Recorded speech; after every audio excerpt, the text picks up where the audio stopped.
Ted Kravitz said, "Hamilton isn't the same driver he used to be."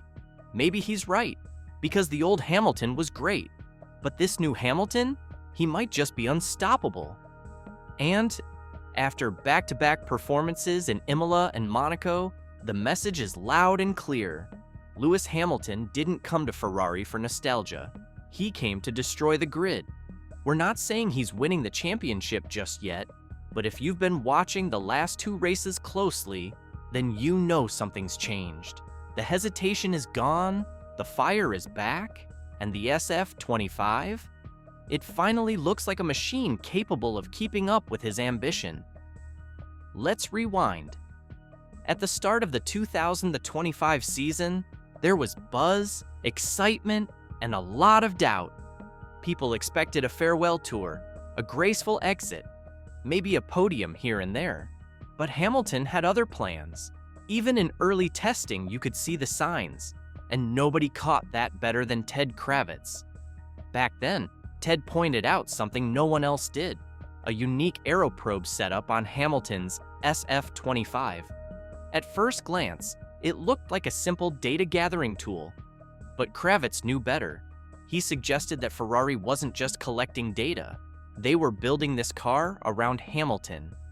That kind of commitment is rare. Drivers usually spend a season adapting to their new teams. But this looked like Ferrari adapting to him. A massive shift, a statement. And now, races later, it's starting to pay off. Imola, the wake-up call.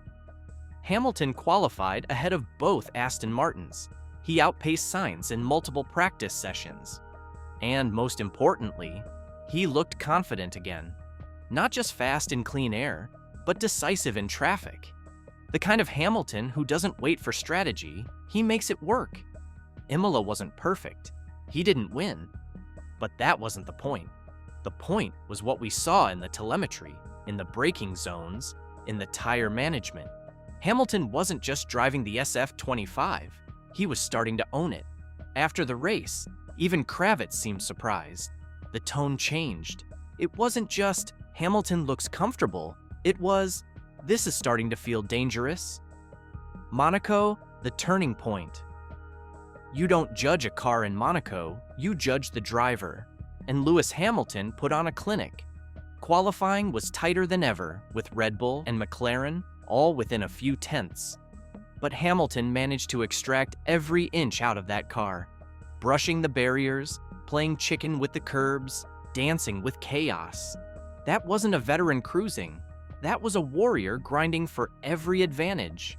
Even his race strategy, criticized at first for being too conservative, turned out to be the only one that worked when the red flag chaos kicked in. And you could see it on his face post-race. Calm, focused, hungry.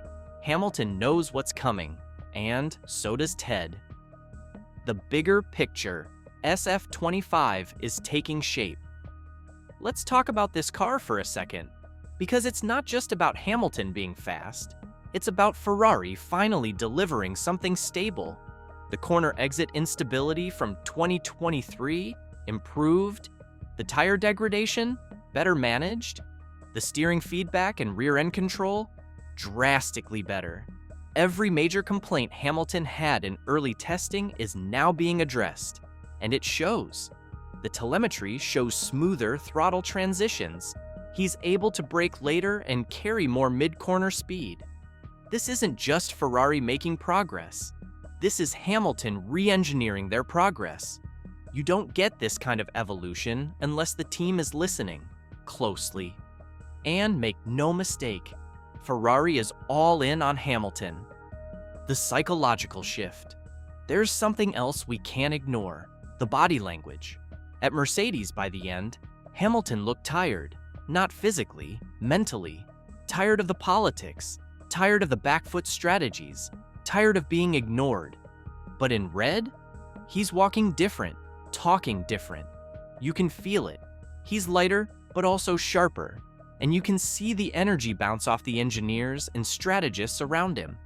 That's what a true leader does. He doesn't just show up, he elevates. Even Charles Leclerc, who was expected to be the undisputed Ferrari #1, is now looking over his shoulder, not because the team's playing favorites, but because Hamilton is earning it, on merit, on consistency, on racecraft. And what about Red Bull?